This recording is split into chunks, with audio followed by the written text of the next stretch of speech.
Hey guys, Dave from Nerdarchy, for nerds, by nerds, hanging out with these nerds. Nate the Nerdarch. Nerdarch is Ted. And today we're talking about Nerdarchy's On the Road D&D adventure at Cleveland Concoction 2018.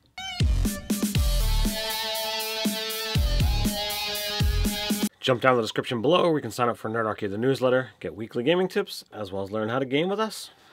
So we are fresh from Concoction, well, a week or so. Anyway, the folks over there in Cleveland Concoction were kind enough to invite us out and have us as guests. We did a couple panels.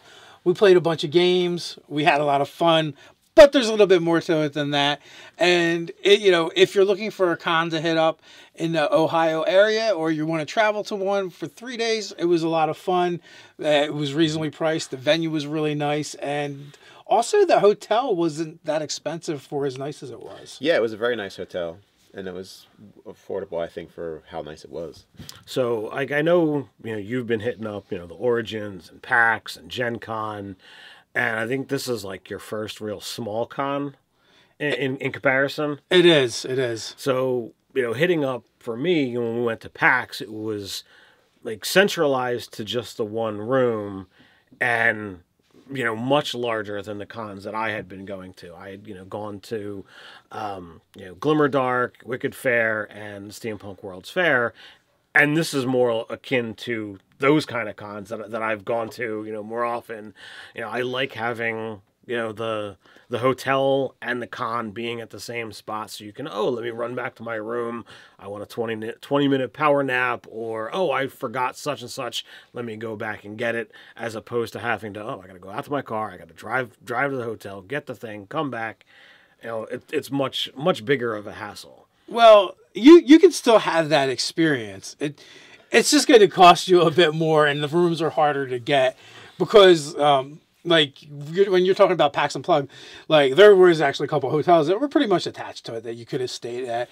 Also, you're like, oh, wow, this is so big. We went to PAX Unplugged, and I was like, wow, this seems so small.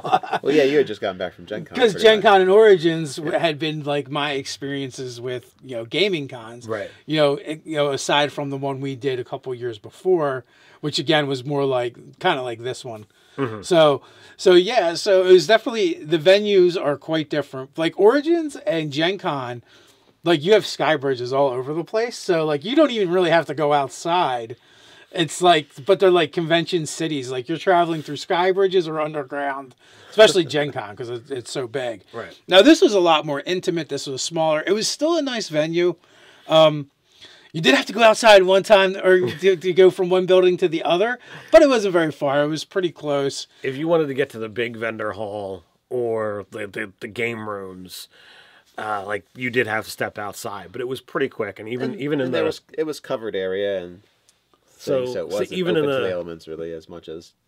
Even in the cold weather, it wasn't so bad. It wasn't that far. You look at 30, 50 feet, and you're good. I don't know. Megan was running across to get out of the cold. But no, yeah. So it was nice, and so they had individual rooms for, for the artist alley, for the for writers, like you said, basically the floor where the vendors were. They had the gaming section, so everything was kind of split off, and then they had a bunch of breakout rooms that could be used for different panels that were going on. Panels, performances, that kind of stuff. Yeah. One of which was really big and is almost it had an amphitheater style seating to it. Yeah, that's the word I'm looking for. Thanks, Ted. Like lecture hall. Yeah, it was like a lecture hall. And there were buttons at every chair.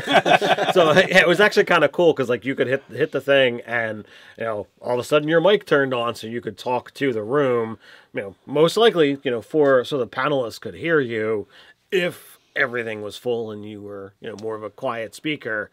I mean, we didn't really have to deal with any of that, for our guest questions, but it was there if needed. If needed. And, buttons. Who doesn't want to push the big red shiny button? One of the offset rooms was a kid's room, so it was very kid friendly. So if you are, considering for, Concoction, 2019 and you got kids, there's areas that they can go that it's pretty much adults are hands off. Which I totally accidentally walked into and set my stuff up. And they're like, oh, what are you doing in here? I was like, hey, is it okay if I do some computer work in here? Like, no, this is the kids' room. I'm like, get out! Like, oh, the signage. I missed the signage. They went all Lord of the Flies on me. He almost died. No, they were very nice. They just kindly let me know that this was the children's room. Yeah, well, it's not so much just a children's room. It's that they have children's programming. Yes, And- that's true. There was kids playing games with other people. It was great. And they had stuff like all throughout the con that were like activities for the kids to do, like finding superheroes and supervillains. I don't know if you guys noticed, like the little like posters that they had up. That was part of the children's programming. Oh, cool. For them to hunt for them or whatever. I don't actually know how the game works, but I knew they had something going on. Well, I think it's nice that they had it there. Yeah. Even if I we mean, I didn't tried know to what. play. They carded me. They wouldn't let me get out. Like you. I mean, you've got a beard. You're kind of looking over the age limit. Of 12. 12. So what were some of the things that were at Concoction? So people know for 2019, if they want to check it out, what are the kind of things they can look forward to? Well, one of the things that wasn't even really like a overly publicized, thing about the con that I've never seen before is, you get your badge, but they have these different, flags or, banners or whatever you want to call them that, some of them you get, if you pre-registered or if you go talk to this person. Well, let's start with yours. What do you got on there? Well, I have special guest, panelist, and pre-registered, which I got, because I'm Nerdarchy. We were a panelist, we were special guests, and, we were set up ahead of time. I Aim to Misbehave, which was just one of the ones that you could just straight up purchase. There were ones that were like pony themed and Harry Potter themed and what have you. Big Serenity Firefly fan, so I'm like, I'm going to get that one. And then the next one was I gamed with Nerdarchy.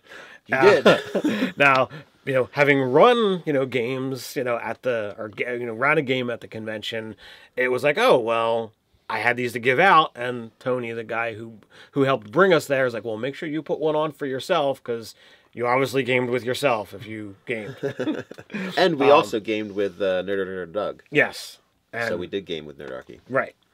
I have, I'm here for Protospiel, which, if they're a game designer group, and they had a whole bunch of games that were, like in development, and you got to help play test them. So we've seen that kind of stuff at, Geekfest. At Geekfest, and we know game developers that go to Unpub. So it was very similar to that. And I got to play a game that was very similar to Warlord Saga of the Storm, if you happen to know of that old collectible card game. And I got to give feedback on that he really appreciated, because he wasn't aware of the game nor knew anyone that had played it. So there was definitely some elements from that game that I think would help that game out. I talked to a vendor that she had a thing of giving out crisp high fives. So if you interacted with her, she gave you that one. If you wound up playing board games or RPGs after 10 o'clock at night, you are allowed to go into more adult graphic or Content. Yeah, you could go into more dark content, into the rated R territory instead of PG-13 and under. And that would give you the gaming after dark one. They had a whole library of games that you could borrow, and if you played them, your name got put down on a list. And at the very end of the con, they would look at everyone who played that game, and they would randomly determine one of those people, and that person won that game, because they weren't. Really? I didn't know that. They weren't bringing any of them home, so I thought that was kind of cool. There's a lot of games there. There was a lot. Games there. There was a lot of games. I have the con chair thanked me as a special guest. I got to talk to the con chair, and she was very appreciative of us being there, and by talking to her, she said, thank you for being a part of Nerdarchy and helping to make this con bigger. So she shook my hand and she handed me this. And then there was another vendor who was a big fan of Deadpool, and she had banners that said, "Where's Francis?" So I got that one too. Ted got way more of these things than we did. I've got like half that. I know. Like all these special vendor ones, I don't have that one, and I did not. I'm not aiming to. It's Ted's kinship to Ash Ketchum for sure. It was it's like, you mean I can put these on display while I'm at the convention? I want all of these. I think, like, to me, it was part of Like, it was something new at the con, at a con that I hadn't done before. So I'm like, all right, if I'm supposed to be here and going about and interacting, I don't want to just get, holed up in the room the whole weekend. Let's go out and experience the con so that I can talk about it, so that I can give my 2 cents on it.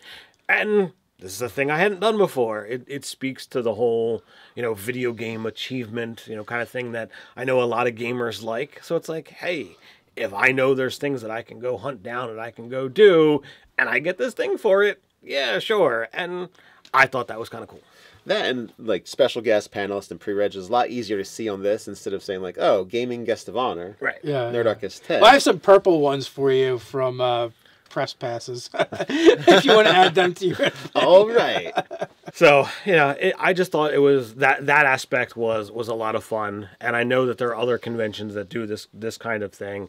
And I think when we go to do our own, I think it's something to look into, because I know that there are people who like that kind of feel. Yeah, I think it was a neat, fun addition to, going around and doing things within the convention. I had been hanging my lanyard from a belt loop, so the problem I found after a while, it was just getting too long, like dragging it on the ground. I did have a couple of times where I did hang it off my belt, and I went to go stand up, and I put my foot on it. These things are just on here with just some adhesive, so I wound up tearing some of them apart. I'm like, oh, I don't want to rip these things, so no. They're like my doodads. They're like little tears and rips in Ted's heart. No. I mean, they're on there with adhesive, so it's not like anything was damaged. It's just like they came apart, and you had to stick them back together. So there was also a fairly well known cosplayer there as well, Mage Knight. Night Mage. Night Mage. I always get it backwards for some reason. Almost every single time. Mage Knight is a very popular minis game from back in the pre-Nerdarchy days. So every time I think about it, I keep wanting to flip-flop those names. Mage Knight just rolls off the tongue, but it's Night Mage. But Night Mage is awesome. I got to sit in on a panel that he was doing, talking about like the art and the efficiency of making cosplay. He's got over 120 costumes that he has used, and of all the things he's ever done, all but one he still has in a temperature controlled storage unit, and he treats it as his own bat cave, because he's got to go through like this sequencing to get in, and it's got the double lift gates, and it's kind of amusing to have this guy that dresses up like superheroes have his own little bat cave kind of thing. Did he say which costume that he does not have? He did, but sadly I don't remember which one it was. Yeah. So at the con, he was Gizmo Duck, the Martian, Marvin the Martian, and Link. Yeah. His Link was really good. They were all really good. I mean, the Gizmo Duck, he went the extra mile on that one. Well, that was really cool. The funny thing about that, and he holds no compunctions about what he does. He says he's the best one of the best 10-foot cosplayers.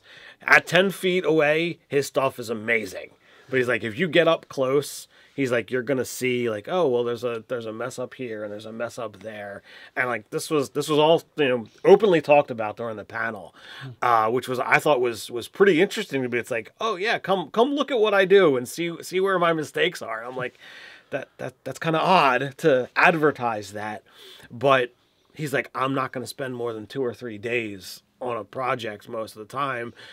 He's got lots of stuff to do, and if he's going to put together costumes to be going to these conventions as often as he does, I mean he makes lots of appearances. If you follow him, you can see he's all over the place. It's like, yeah, that's kind of crazy. And he does it all for charity, pretty much. Everything he does, he won't take money personally for anything. He always takes donations for charity. He's always there with a bunch of prints to give away for charity. The prints are free. Just ask that you make a donation to whatever charity that he's supporting at the time. So he's a really good dude like that. And I don't know. He says 10 foot, but his stuff always looks really good. If you follow him on social media, a lot of times he'll do the progress for his different costumes that he's working on. And it's like day 1, day 2, and like the percentage of what's done. His Gizmo Duck was amazing. Like if you don't know who Gizmo Duck is, it's from DuckTales, and he was like a superhero with like, I guess like a super suit, right? like a super armor. techno suit. But it had the uni wheel as for the feet. So he literally did that. So when he put his feet together, he had the uni wheel. But he took it a step further. He was actually riding a hoverboard around the con so that he didn't have to walk and bring his feet apart and basically break character. It almost broke his neck a couple times, but not character. Well, they don't go over the little ridges that separate he did rooms very well. Yeah. He did leaving the one panel room, like he did totally have a fall moment, hitting that first bump, and it's like, okay, I'm not gonna do that again. But he recovered. Yeah, he was fine. Slight trip. I thought of the three, I thought the Gizmo Duck was the best. I flipped through his his photos that he had for donations, and I just thought he was really cool, really humble, great guest. Yeah, I know. Like Todd McFarlane has shared his spawns, and I think he gets that. He probably gets that a lot because this stuff is just so good. And then like he actually had Instagrammed him riding around as Gizmo Duck at the convention on Friday. So like if you go to his Instagram page, you can be able to see that in motion, and I thought that was kind of cool. And that's Night Mage, right? And that's Night Mage. Not to be confused with Mage Knight. Not to be confused with the miniatures game that's no longer in production, Mage Knight. Yeah. And he says 10-foot cosplay. I don't know. The Link looked better still at closer range. I'm just saying. So anything else that you guys want to, Well, the Harp Twins, we've been talking about them a lot because they're so good. They do like nerdy theme songs, and then they also do rock and heavy metal music on electric harps. They have a great stage presence. They're a lot of fun. Good performers. They're good performers. They kind of mimic like rockers that'll kind of like play guitar off of each other. Well, they do that with these giant harps instead. So like these guys, and the people we were hanging out with, Nerdarchy Doug and Megan R. Miller, and we're sitting there at dinner, and I had seen the Harp Twins before online only, and I'm like, I think their stuff is really cool. I'd like to go check it out. And everybody's like, well, yeah, I mean, it's there's nothing else going on at the time. Let's go check it out. And Doug and Megan and her fiance were like, yeah, this was totally worth it. Josh and Megan wound up going to another performance later on the con. Their stage presence totally sold me, while their musicianship was spectacular from what I had seen previously. There was any of the videos I had watched, there wasn't any of their stage presence that was there. There wasn't any of them, talking in between sets. It was just, here's a music video, here's a music video. So watching that, I'm like, yeah, this is entirely something else. So if you ever have the chance to check them out live, I wholeheartedly recommend it. Yeah, they put on a really good live performance. Their antics while they're playing, their facial expressions, and just watching them, they're amazing. But aside from that, they're just kind of funny and charismatic, in between songs. So they're just really good entertainers. And it was an unexpected treat because I didn't expect to see that at a convention. Musical performers specifically. Like when I think of a gaming convention, I'm like thinking about people talking about D&D or how to make costumes or things like that. I've seen different performers, but and listen to them talk. They've done tours around the world. I was actually surprised that this con was able to get them because it's a smaller con, but they pulled it off. And for like, I would say if you went to Concoction this year and you just went to the 3 performances that they put on, you got your $50 worth. Right? You absolutely got your money, because I'm certain their performances that sell out worldwide wind up charging more than that. Yeah, I mean, it was $50 for the whole weekend. That's if you got your badges there at the thing. I'm sure usually you can get pre-order even cheaper. So the cost isn't that much. And also, I didn't realize it when we were going, but Concoction is it's a 501 charity, so they don't actually make any profit. It's not a for-profit convention. It goes back to, I forget which charity it is or if it's multiple charities, but it is, it is a charity event. So that's kind of cool too. And maybe that's one of the reasons why they were able maybe to punch a bit above their belt and their weight class with some of the guests. Maybe the fact that they're doing charity, those attendees said, oh, well, I'll charge less of a fee or I'll donate my time to come in and do it because it's for charity. Yes. So, I mean, if they invite us back again next year, we'd be more than happy to go. It was a lot of fun. We had a great time. We think if you were to go, you would enjoy it as well. Gaming was going on around the clock. They had all kinds of other things going on. They had, what was it, Toady Isabella from, he's the creator of Black Lightning and several other characters for comic books as well. So they had some really cool stuff going on. And they had a group of authors as well. And the nice thing was that the authors had the panels and things talking about the craft and different things with writing. Yeah. So like there was a whole thing about art. There was a whole thing about authors. So like it wasn't a specific gaming convention. This wasn't something that was more pop culture. Yeah, more pop culture, more nerdy stuff. And I thought overall it was a really cool thing. Yeah, so the question is, have you guys ever checked out Cleveland Concoction? Are you thinking about it next year? We got a place where you guys can talk about it, and that is down in the comments below. While you're at it, don't forget to like, share, and subscribe. You can check out the store over at nerdarchy.com. Or you can hang out with us over on Facebook. So until next time, stay nerdy.